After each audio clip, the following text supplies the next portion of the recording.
It's Hollie's Hotspurs back with another one. Chatting all things Tottenham, we're second to none. Special guests every time, if it's win, lose or draw. The passion is high like Harry Kane when he scores. Or when Lloris makes a world-class save. We got Højbjerg running the mid every game. Settle down, stick around, share your thoughts with the panel. And make sure you're subscribing to the channel. Coys.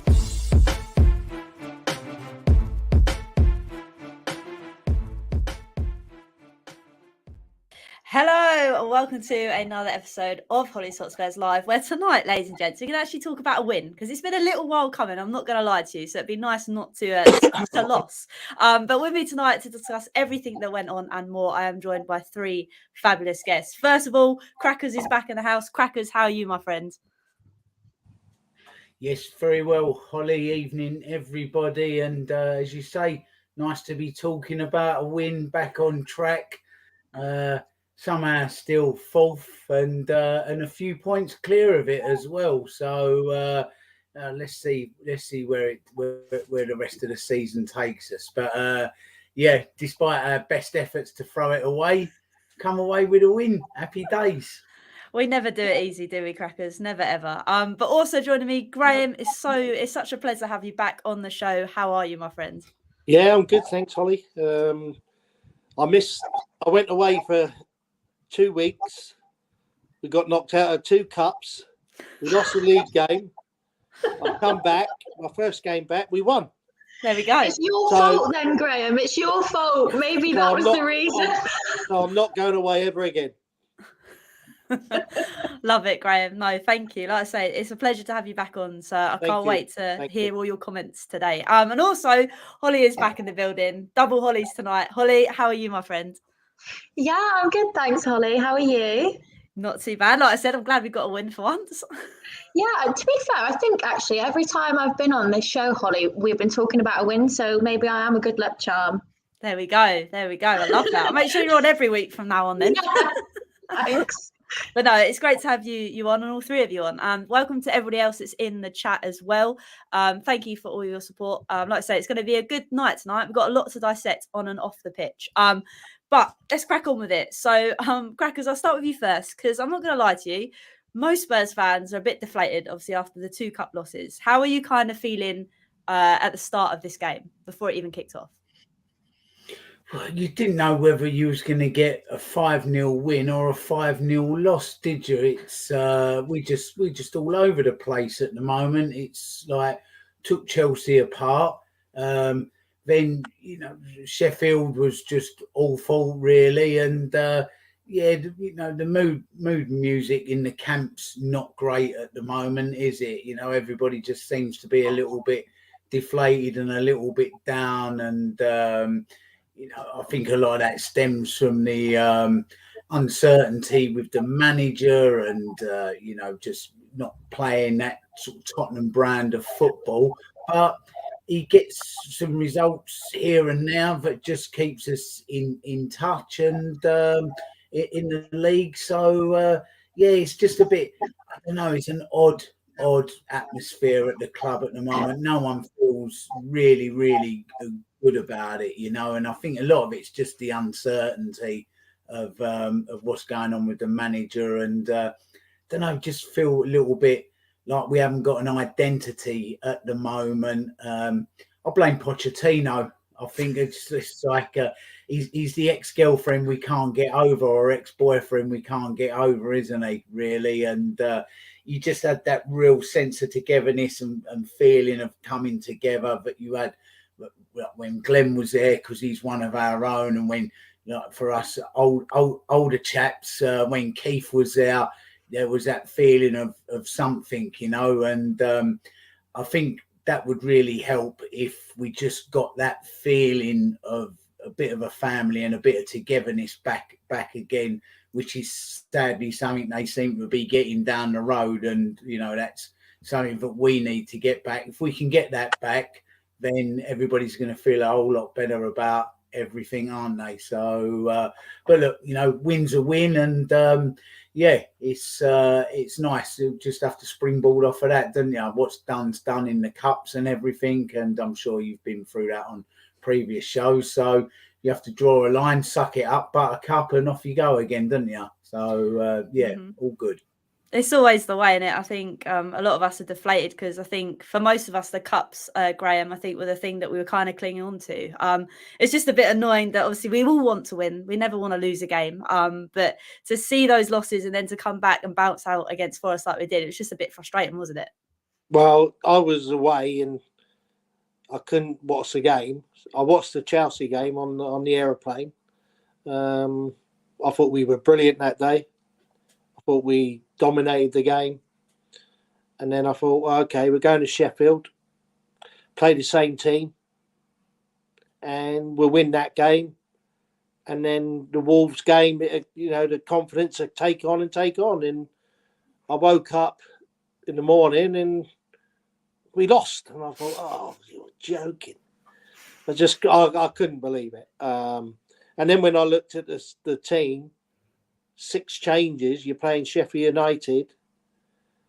You're thinking, why are you doing that? You got all the teams. I think there was only 3 teams that had a chance of winning it in it. It was us, Man City, Man United. All right, Brighton are in there as well, but those, this is the best chance you'll ever have of winning a trophy. And it was just mad. It was a madness.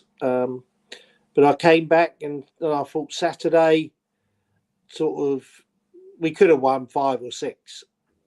We started off okay. We had a goal disallowed, which to this day I'll never ever know how that got disallowed. VAR, yeah, I think it's maybe okay for certain things, but these lines they're drawing, I think maybe they should go back to school, and because it's just it's ruining the game. Because as a fan, I'm a fan as much as you. You can't celebrate. You go to celebrate, and then it's VAR. Oh, so you just sit there, drained, and then they disallow it, so it's just mad. That took nearly 4.5 minutes. I know. And he added 3 minutes on at the end of the first half. How do you work that out? I've done something today at the ground, and I said that the referees are ruining British football, English football. They're ruining it because they're making these decisions with VAR and things, and they're getting them wrong, and it's just ruining the game. And if they don't watch it, then people will not go to the games. But I thought we played all right Saturday. Could have won a lot more. But it was the first game that I've been to that the fans didn't sing the manager's name. Wow, wait. That is interesting because obviously we will definitely talk about Conte tonight because obviously it's a hot topic at the moment. I think it's one that we all need to kind of discuss because I think it's riling a lot of people up. But we'll hold fire on that one just for the moment, Graham. Yeah. And Hollie, I'll come to you because obviously Graham's spoken about the goal. How frustrated were you the fact that Richie didn't manage to keep that goal in the field? So incredibly sad about that, but I don't feel like that was his fault, as we've just mentioned there. Just completely barbaric ruling. Again, completely agree with what Graham's just said. It is ruining football. People always say to me, because I love Richarlison, I really, really do. I love the energy that he brings as soon as he comes on the field, and he has so much fight in him. And then, as soon as I talk, about Richarlison and say good things about him, the first thing anyone says to me is, you paid that much for him and he's not even scored a goal in the Prem. And that's so frustrating. So I saw that goal in and I thought, oh, thank God for that. Thank God he's finally got one in. And what a great ball from Skip as well. Yeah. Let's not forget that absolute phenomenal ball from Skip. I'm sure we'll move on to him in a minute. What a fantastic player. So, yeah, it only felt like the right thing would be for that to be finished off with Richarlison doing his little pigeon dance. So I just felt absolutely gutted for him. He completely deserved it. And it was just, I don't feel like anyone watching that would agree with the decision that it was offside. So no matter what team you support, it did make me kind of lose a lot of faith in the game, to be honest, because I just thought if that's offside, then I'm a spoon. Do you know what I mean? I just don't understand it. It was completely backwards. So felt sorry for him. And yeah, agreed with what you said on Twitter, Holly, about the rules of VAR moving forward. How is it that the people that are regulating the game don't really seem to know what they're doing? Just leaves me with so many questions. And that's the thing with the Premier League being one of the best leagues in the world. You would have thought they would have got this down to a T, but it doesn't seem to be working at all. And I still don't understand it. And like I say, that goal is still miffed how it's been stricken off. But obviously, moving on. Just a minute. Go on, Graham. You've got people that have retired from football, from refereeing, sitting in the VAR, making these decisions. And that's your problem. It's a referee in there that is making a decision, but he's too bloody old. So, get if you're going to do it, football was always about giving the strikers that little edge. If they when I played, we were me and Maxie, we were playing offsides and all that, and they got away with some of them, but that's football. Now. Like I still can't see how it was offside. I saw it today and I went, that's not offside. It's a it's a whisker. Give the forward the advantage. They drew the lines off of his elbow, Graham. But you can't score with your elbow. That is the problem we have at the moment. You cannot they didn't be even draw it offside from his shoulder. Yeah, you cannot be offside if because you can't score with your elbow, it's handball. So you can't be offside.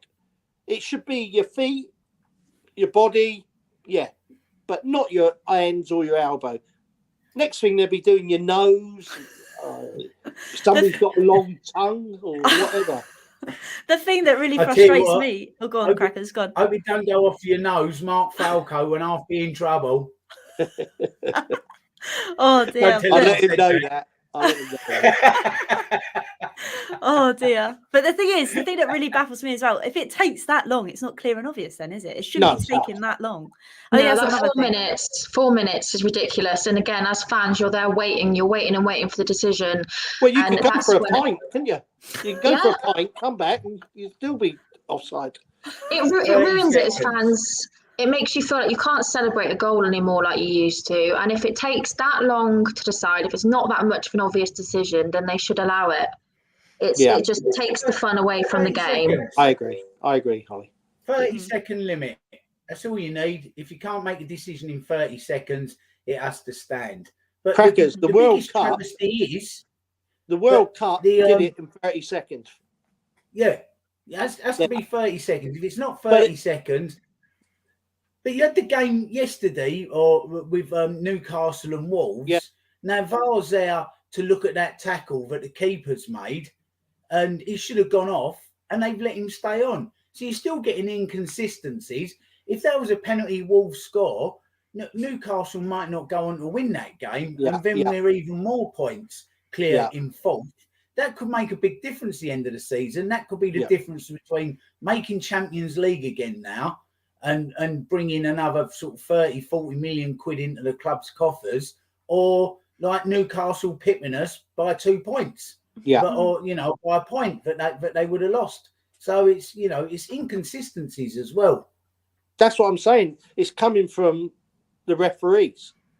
They're the inconsistent ones because the referees on the pitch are relying on the VAR to make the decision, which is ridiculous. It's absolutely ridiculous. But it was fun though, because we didn't have to wait too long, Crackers, did we? Till the ball actually went into the back of the net for Mary Kane, and what a brilliant cross from Pedro Porro as well. Yeah, he's had a couple of games where he came in and everybody was saying, "Oh, he looks like a waste of money." It's nobody gets any time anymore. They don't. Unless you come in and absolutely hit the ground running.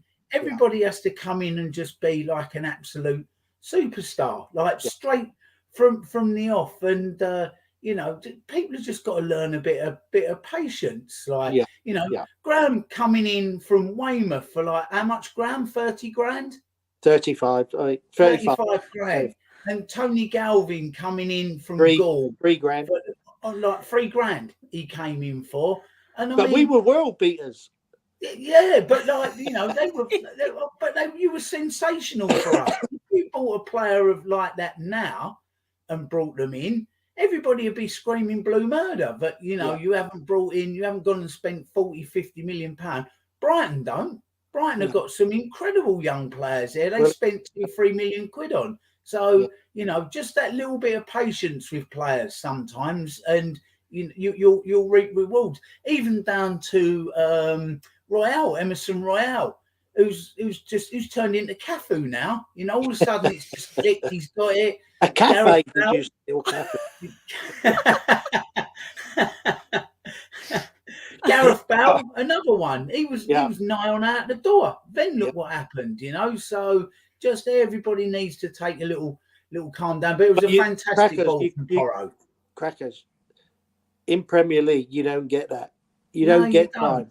You know, like Porro played 2 or 3 games, and he's had Tanganga behind him. He's had Sanchez and Romero. So how's he going to get an understanding with his centre halves? You know, you got to give the bloke a chance and let him play regularly with somebody behind him that he understands. Yeah, but he looks a really good player. He looks a really good player. He is, But it was fantastic. Good first goal, nice early goal. It just seemed to sort of settle us a little bit, and you know, just. But they were, excuse my language, crap. Oh yeah, that's I don't even think they were that good, to be honest, Graham. I apologise for that one. That's right. There's been a lot worse said on this show. they looked shocking, didn't they? To be honest, it was. But no, it was a nice early goal, and it just settled everybody down, and good goal. And that's the thing, Hollie, because it was Harry Kane on the goal sheet once again. I mean, that man, we talk about it every week because that man is actually insane. But the way he manages to flick it to the back post, it just goes on the testament of how good he is. Yeah, I say this every time. He is elegance. He is grace. Just top class. Never in doubt. And this is again one of these things that frustrate me. Again, why he wasn't starting in the FA Cup game. Like, I just can't get my head around it. But anyway, I'm sure we'll move on to that. But yeah, I just love that man so very much. I wish I was Harry Kane. I love you too, Graham. But I wish I was Harry Kane. He holds such a huge space in my heart, and there's not much more to say. Hollie, I think you've hit the nail on the head, and we'll move on before Graham gets too excited. And Graham, I'll come to you next again, because obviously Denny scores a penalty, and it was the first penalty he's managed to score since the World Cup. So what did you make of his penalty? Yeah, to be honest, how many does he miss? Really? I think he missed probably 2 in his. Hang on, let's not talk about the World Cup, eh?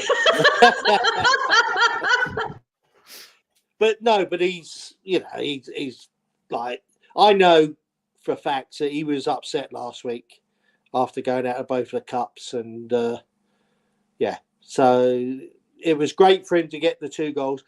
We go back to Richarlison. Richarlison scores a great goal. Then it gets disallowed, and the other 2 scored a goal, Son and Kane. You feel for Richarlison, thinking, you scored a great goal, it's got disallowed. And the 2 other strikers have gone and scored. I do feel really sorry for him. I think all of us do. Just like, what does he need to do to get the ball in the back of the net? But Crackers, even for that goal that Graham's spoken about, he was influencing it because he was the one that was obviously taken down. So his work rate is amongst it. He just wants to get that ball in the back of the net, doesn't he? Yeah. I like Richarlison, as Hollie said. I like his energy.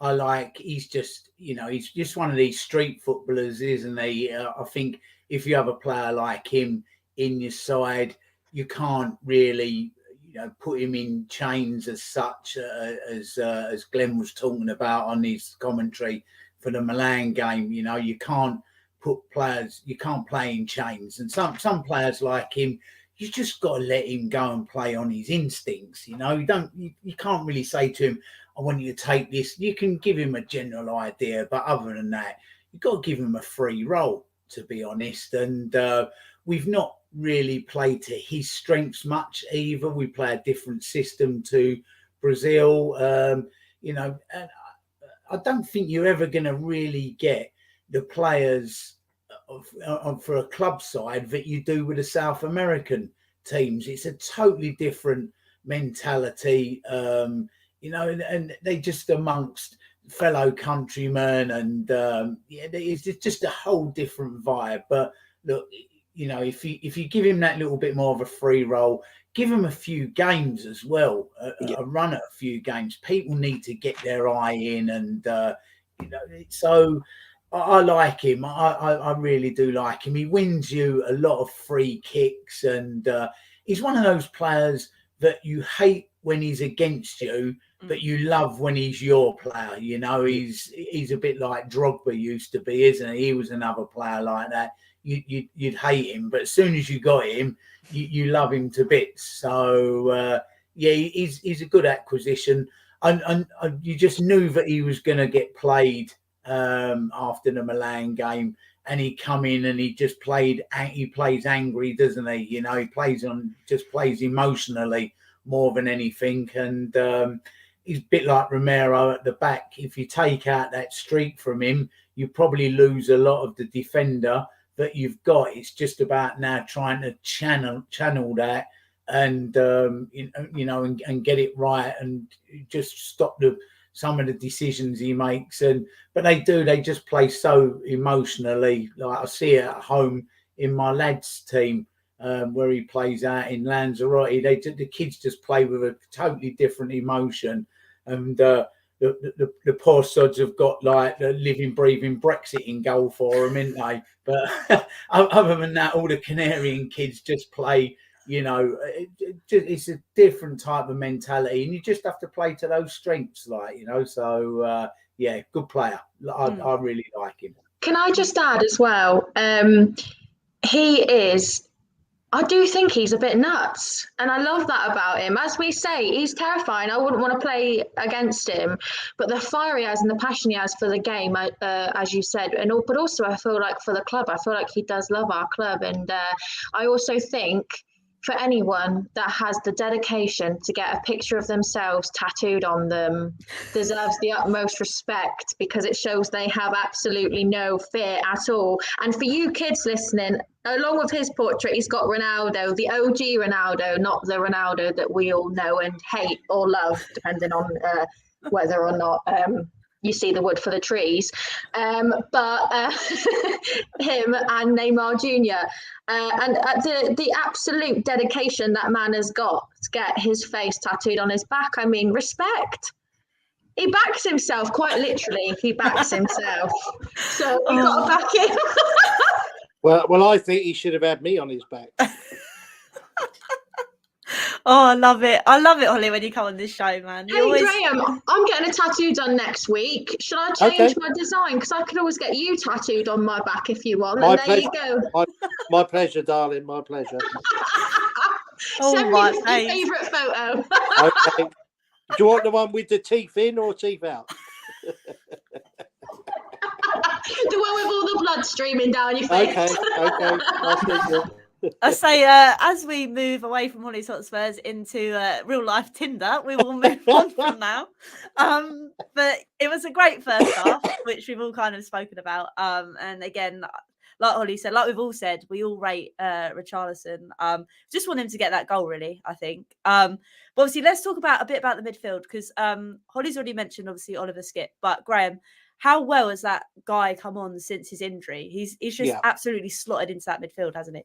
Yeah, he has. I think he's took over from Benteke. I think we missed Benteke, but I've only seen him play 3 or 4 times now.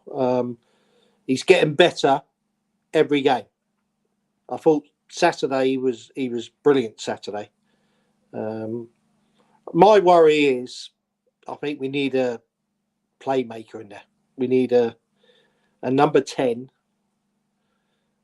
And so Harry doesn't have to come so deep and get the ball. And when he does come deep, Sonny stood by the side of him, so he's got nobody to pass because he's so deep.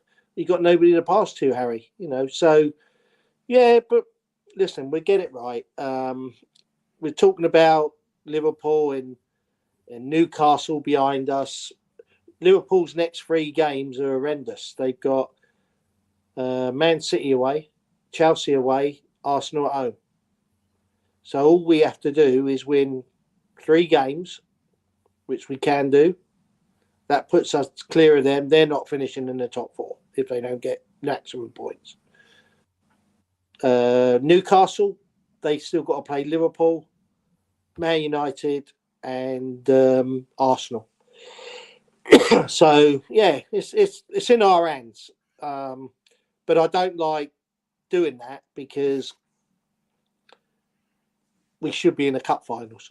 That's me personally. I went today done a tour in Tottenham, and we're looking at the trophies, and it gets to you that there isn't more. And these players, if they could pick one trophy up, it would make them enormous. Honestly, it would. It just gives you that power. It just gives you that energy. But you ain't going to do it by not playing your best team. And it's disappointing now, Holly. It is really disappointing. Can I just ask? Sorry, this isn't my show, but just carry on. Well, it might as well be because you keep butting in. I just want to ask ask all of you really what you thought about the selection to start against in the FA Cup game. Like, what did you think of that? Because I have my opinions on it, but I still cannot get my head around it. So I just want to hear your thoughts because I'm just genuinely interested. Well, I'll go first. I never saw the team until I woke up the next morning because we were 6 hours in front. And I looked and I thought, no, is that the subs? Is that subs? No, I was kept looking. But then I looked at Sheffield United's team and they made 6 subs. And I thought, surely we must have been good enough to beat them with the team we had. But I'm not an old person, Holly. I just want to say that, right? I'm an old in football wise. I look at the old days where we only had 1 sub. So if you was in the team and you didn't play very well, you got left out of the team. It was going to take you 4, 5, 6, 7 weeks to get back in it because there was only 1 sub. So, now I think that they have too many subs. They have too big a squad. If they made it 14, maybe 14 players, 3 subs, then you wouldn't get so many changes in the game. And I think that's the problem we have at the moment. You have 8 or 9 subs on the bench and you can pick what you like and put 5 subs on. But you've got to play your best team. If you play your best team, just say, for instance, we beat West Ham, we beat Chelsea, we go to Sheffield United, we make 6 changes, we lose. But if he'd have played his best team, all right, just say, for instance, Sonny gets injured in that game. Well, you've got Richarlison to come on. You've got Kulusevski. You can make a change. But how are these players going to get any better if they keep playing the game and then you're playing like a lesser team in the cup and you get left out? It's just madness. Honestly, play your best team. If you get injured, okay, you're out of the team. We fill it. But how do you know they're going to get injured? And that's my big... I hate it. I really, really hate that they keep changing the team because you got centre halves. You have a different 3 at the back all the time, every game. You have different wing backs every game. How are you going to get a team? Brighton don't do that. Arsenal. Look at Arsenal, and I hate that name. Kills me. All right, but look at their team. I bet if you go, I think we've used 28 players this year. You go through their team. I bet they haven't used 15, 16, 17 players all season. That's how you win leagues. It's consistency, isn't it? Crackers, what did you think of it? It was almost a dereliction of duty for me from the manager picking that team. I was really not very happy. Like Graham said, you know, I first went to Spurs in 77, 78 era, and then along come 1981, and that was it. You know, I was already sucked in, but it was like, wow, that was it to win the FA Cup 2 years on the trot, and it's just a feeling like nothing else. Trouble is, it's a generational thing. I think now, Hollie, it's like along come the Champions League, which is it's a cup competition at the end of the day. You can put all your stars and like choral music over the top of it and this and that, but it's the pinnacle for the players now, and it's the pinnacle for the clubs because of the money that's involved in it. But honestly, nothing feels like watching your team win a cup and watching your club captain go up and pick that cup up, you know, and the heroics. That in the 80s I saw Graham do 81, 82 and 84 was sensational, absolutely sensational. And I was gutted. I was gutted to go out.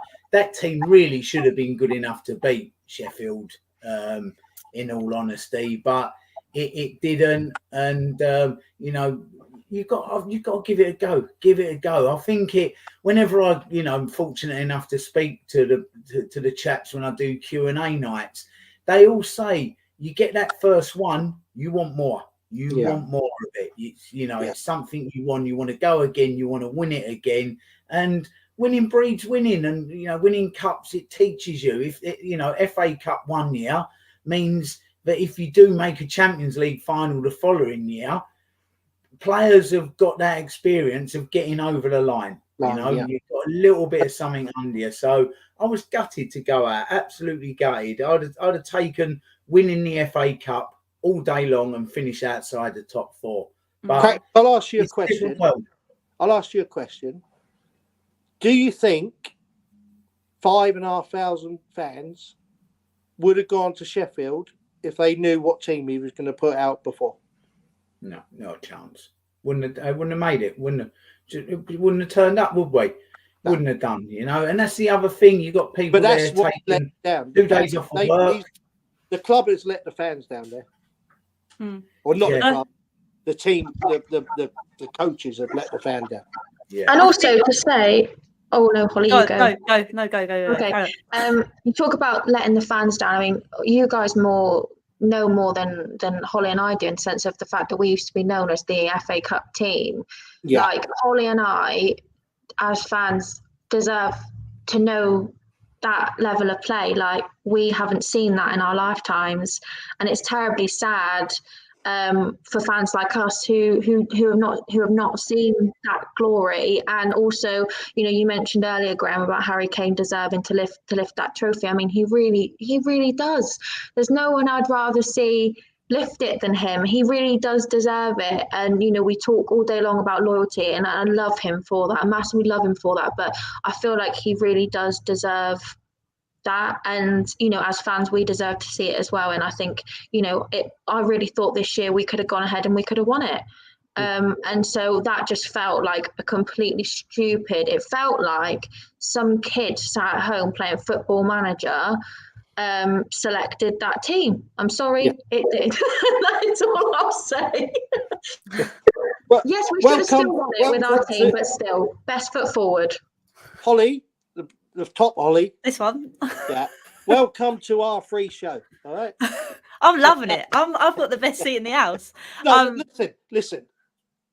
Every manager he wasn't even in the country. That's so. But how can you make a decision when you're not in the country? But all I ever say is play your best team. Play your best team. Listen, we went to Sheffield. We had 12 league games left. hold on. If you can't play 12 league games from now to the end of the season, well, you shouldn't be a professional footballer. Mm. And that's what the thing. We were 14, maybe 15 games away from winning a trophy.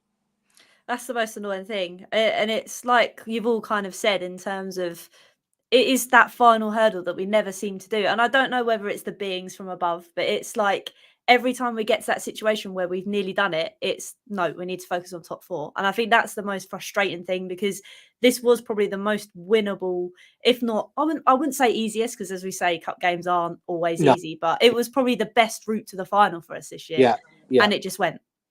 So yeah, for me, I think I was kind of on the not on the fence, but yes, you have to play your best team. But again, they're Spurs players. They should know what this means. That team should have gone and done a job, especially with the changes that have happened. But if you want to take out all of the possibilities of losing, you play your best team. So I do get that. It's just frustrating. But back to happy stuff and the fact that we beat Forest. It kind of leads me on to the next bit. And I won't be too controversial, Graham, but it is the whole Conte thing at the moment. So I'll come to you first just to get your thoughts. With Conte at the moment, there's lots of division, and I think that is purely because where we are as a club at the moment. We don't seem to really have any direction. So for you personally, do you think Conte is going to be in the driving seat for very much longer, or do you think it's going to be get to the end of the season and we'll evaluate what's going on? I don't understand why they haven't done the contract if he's going to stay. That puts doubts in your mind straight away. People keep singing Pochettino back. I remember watching, but before he left, for a whole season, 12 months, we never won an away game. Yep. So some short-term memories. Yeah, and also, Potts said, I only ever want to win 2 trophies, the league and the Champions League. Right? He nearly won the Champions League.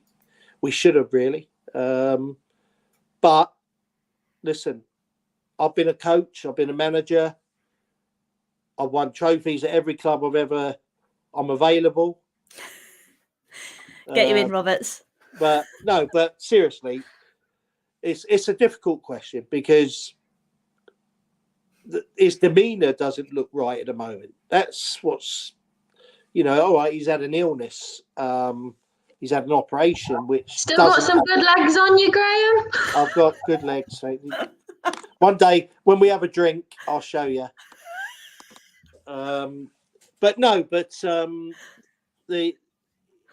His demeanour at the moment, if you're a player and they're trying to get Harry Kane to sign a new contract, other players, and for me, I think your manager's got to be the first. But if he's not, you've got to get that sorted out, because how are you going to sign Harry Kane for another 3 or 4 years when you don't know who's going to be manager? So, the bottom line of it's difficult. It is a difficult situation. He's not helped it by he keeps saying the club know what I'm doing. Well, the fans want to know what you're doing. But I don't think his style of play is the Tottenham way. We're used to free-flowing football. I don't think we get the best of the Sonny. I don't think we get the best of Kulusevski playing the way that we play. But that's my opinion. I support the club every game. I want us to win every game.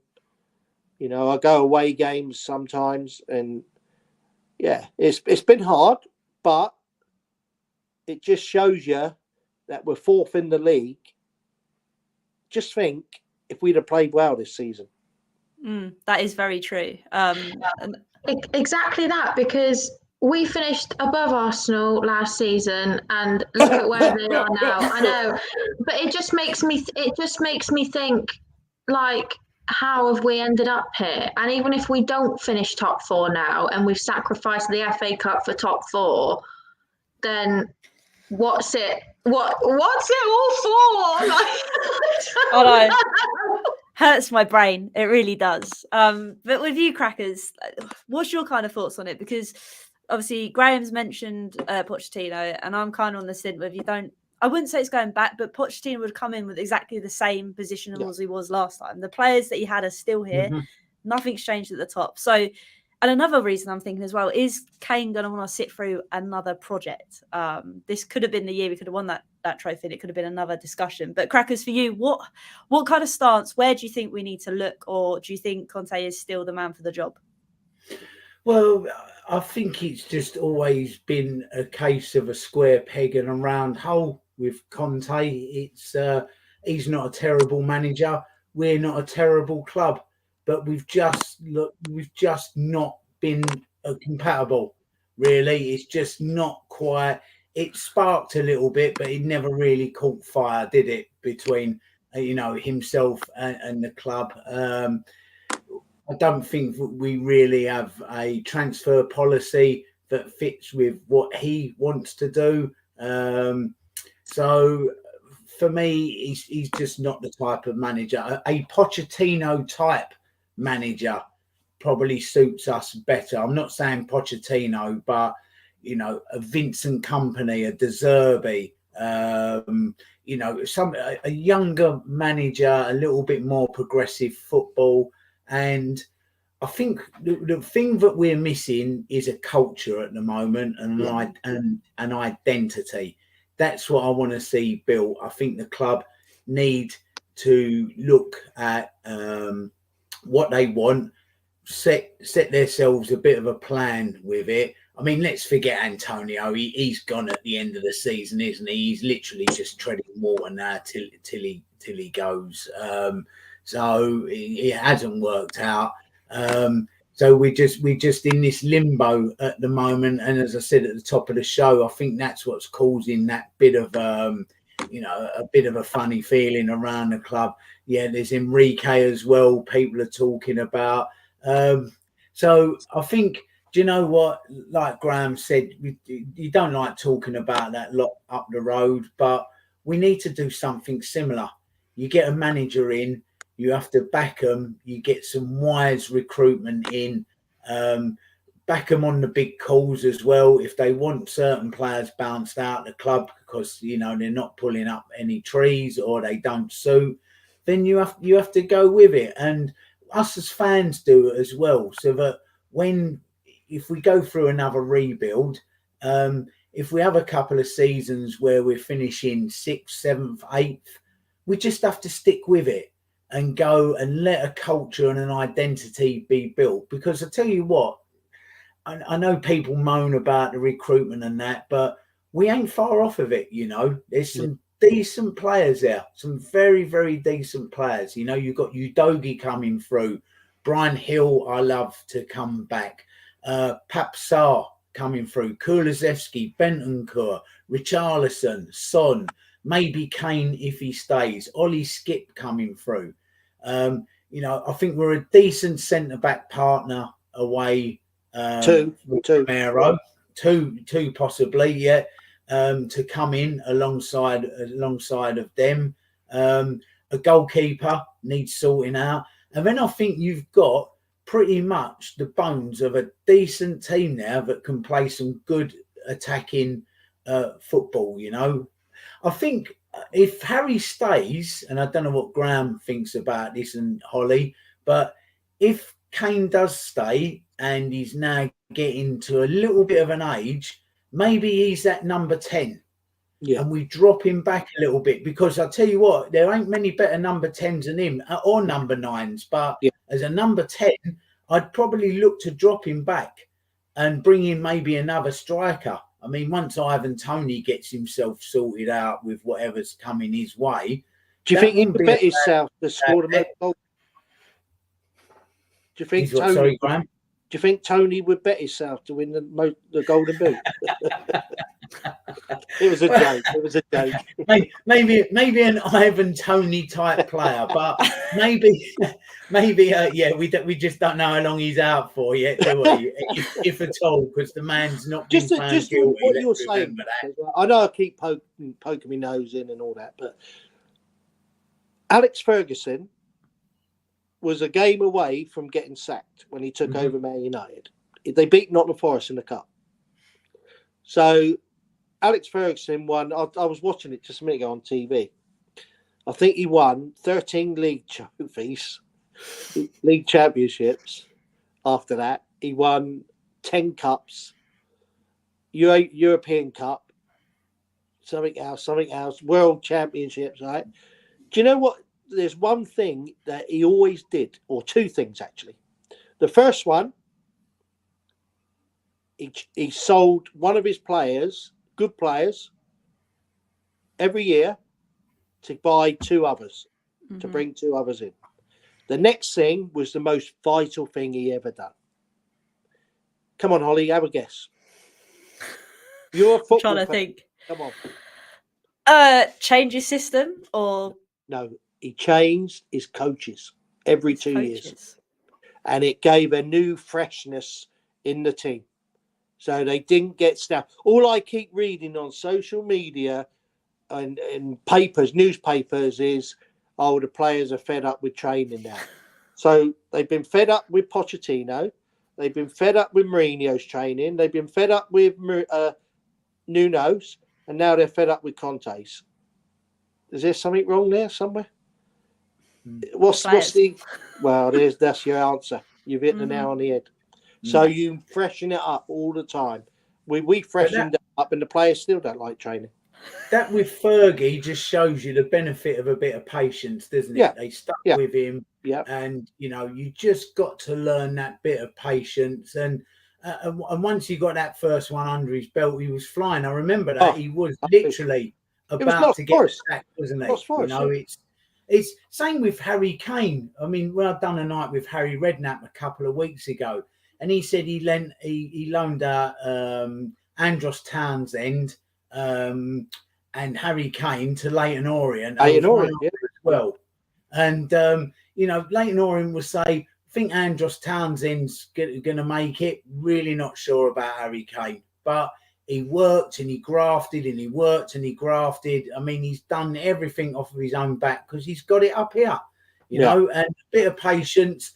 He got a little bit lucky with getting into the side, never looked back. So, a bit of patience, managers, players, fans, we all have to learn it.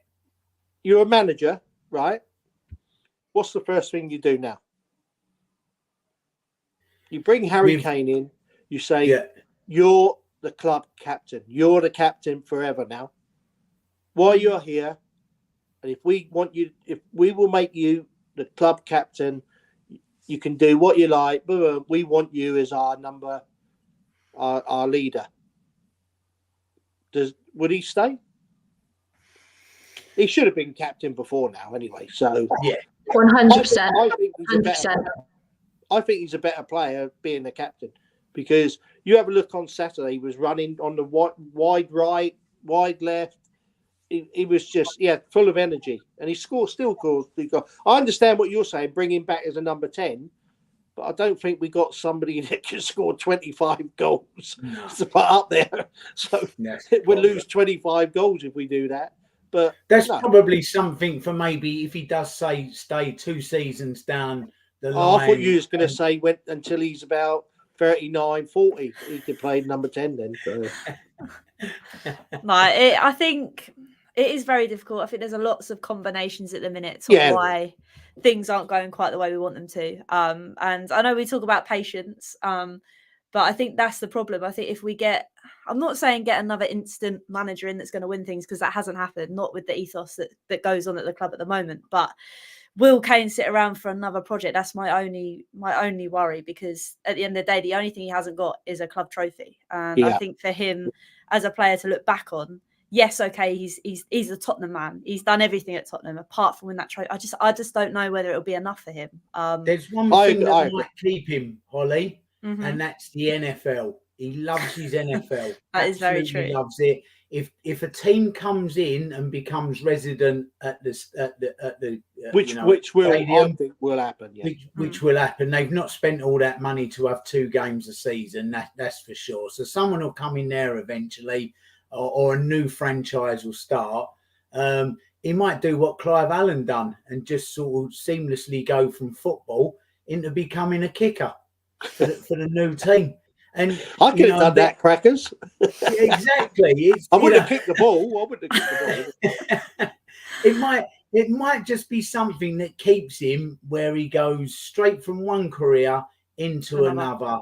And, you know, he ends up playing. He loves football, but he does love his NFL. That might be something that tempts him to stay at the club because, you know, football is evolving all the time. And, you know, the club's evolving. And you could find that we become quite the sort of hybrid of NFL and football team at the same time. You don't know where this is all going to sort of end up. Come on, the London Spurs. Come on. Exactly. London, like, yeah, you know, Harry Kane, the kicker for the London Soccer Chickens or something, you know, I don't know, but it might tempt him to stay. So let's see. Yeah, but listen, he should be made captain. He's a leader.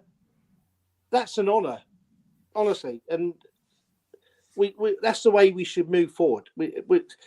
If he leaves, like Hollie said, it'll only be for, it won't be for money. It'll be for a trophy. Definitely.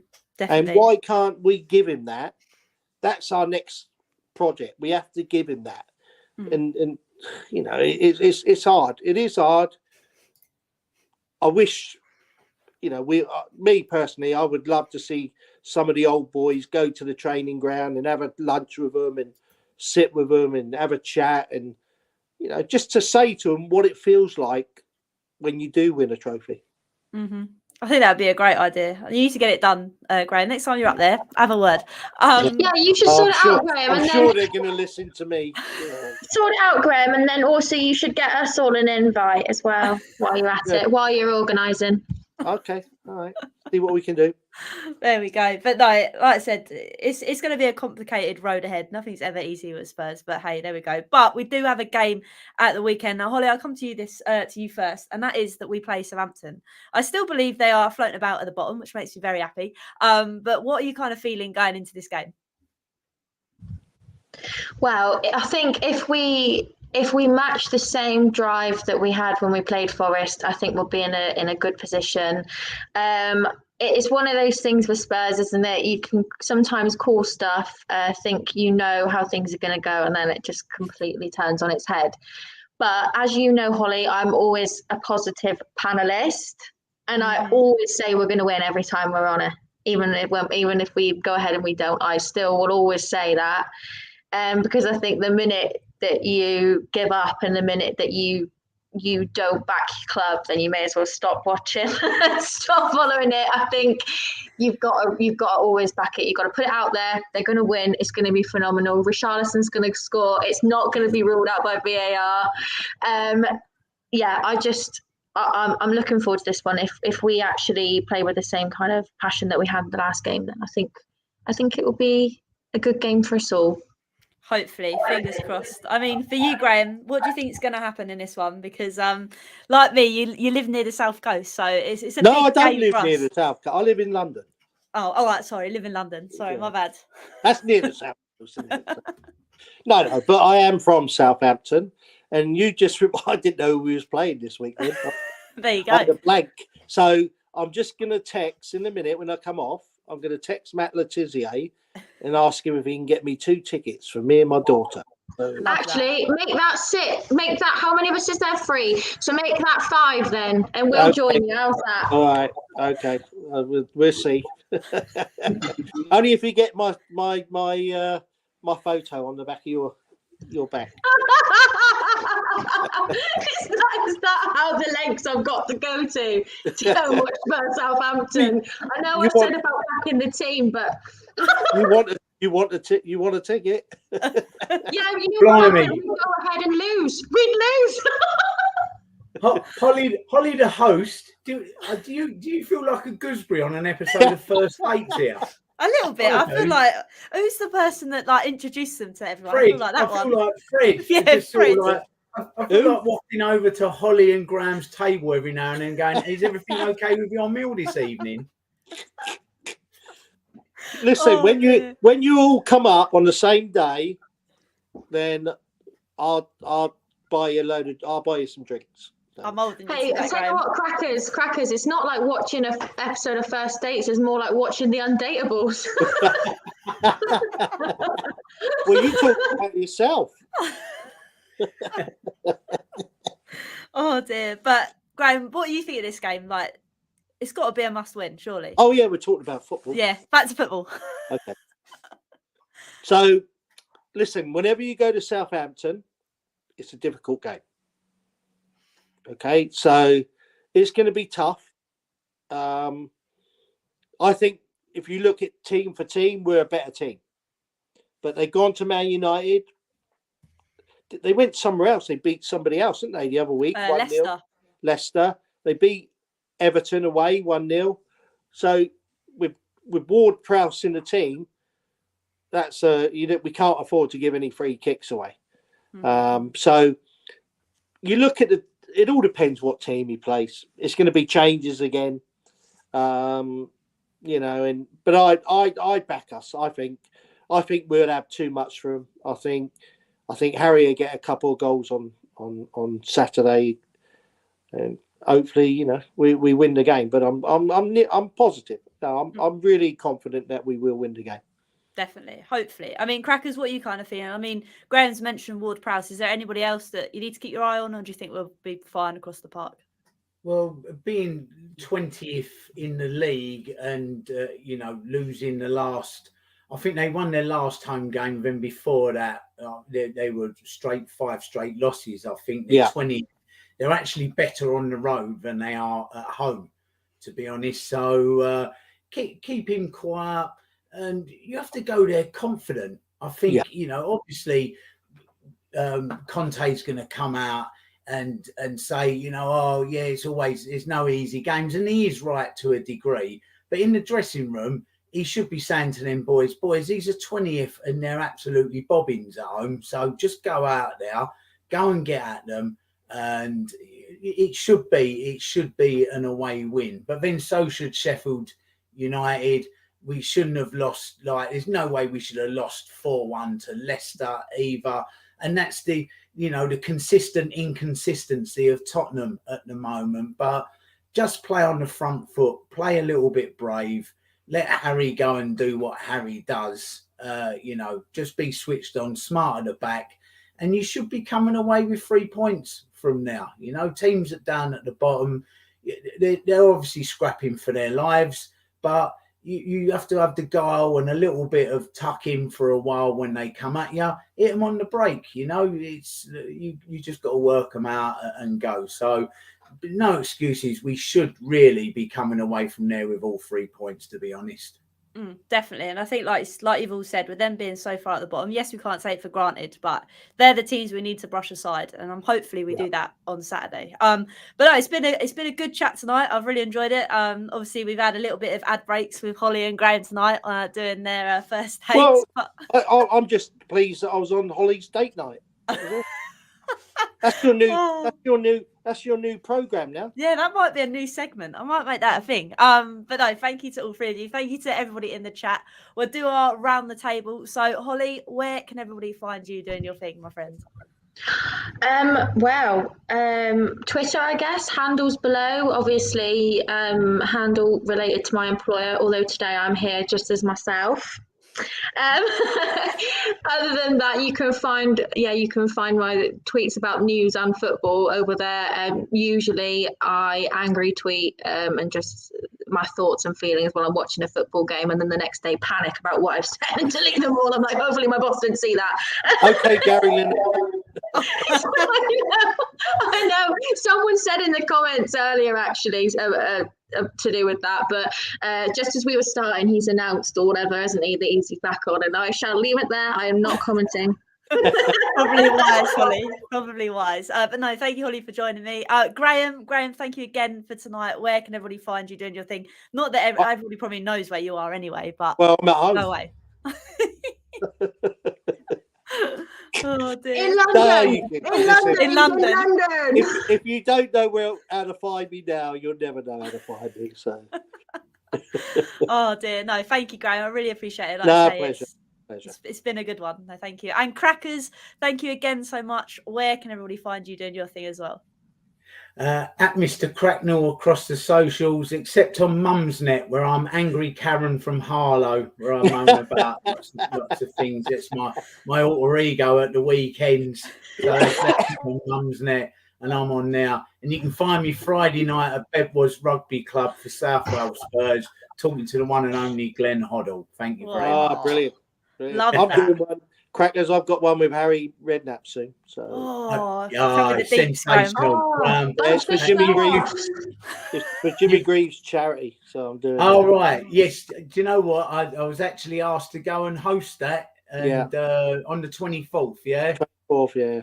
Yeah. I'm in the 24th in Hadley Wood. In the 25th, I'm in Blackpool. Oh my days. What a trek. 24th, I'm in Northern Ireland with Michael Dawson. One or two tickets still available, so I couldn't come and do it. But if you get the chance to go and see Harry Redknapp, he's brilliant. He's brilliant. Yeah, he's brilliant. I want to see that, man. He's 76, but do you know what? I hope I'm that sharp at 56. He is pin sharp and funny. He's a lovely man. He's funny. By the way, he's a proper lovely man. Yeah. I wonder if you get some jam roly-poly with your ticket. Us footballers are all lovely. We're all lovely. one or two of you are less fruit flavoured than the others, but generally you're all good as gold. Yeah, yeah. So when you come up, Hollie, for all of you, we'll meet and we'll have a drink afterwards. I like the sound of that. Sign me up. But no, honestly. Well, I know, sign you. Don't need I didn't get an invite there, Hollie. Hollie doesn't need a sign. I've not got the legs for it. I've heard about her. Oh dear. Anyway, moving on. No, thank you so much to you guys tonight and to everybody in the chat. It's been very lively. Like I say, make sure you carry on subscribing, liking, go check these guys out. And Hollie Hotspurs Live will be back next Monday at 7 p.m. where hopefully we've beaten Southampton, so I'm in a good mood. But until next time, like we always say, come on, you Spurs. Come on, you Spurs.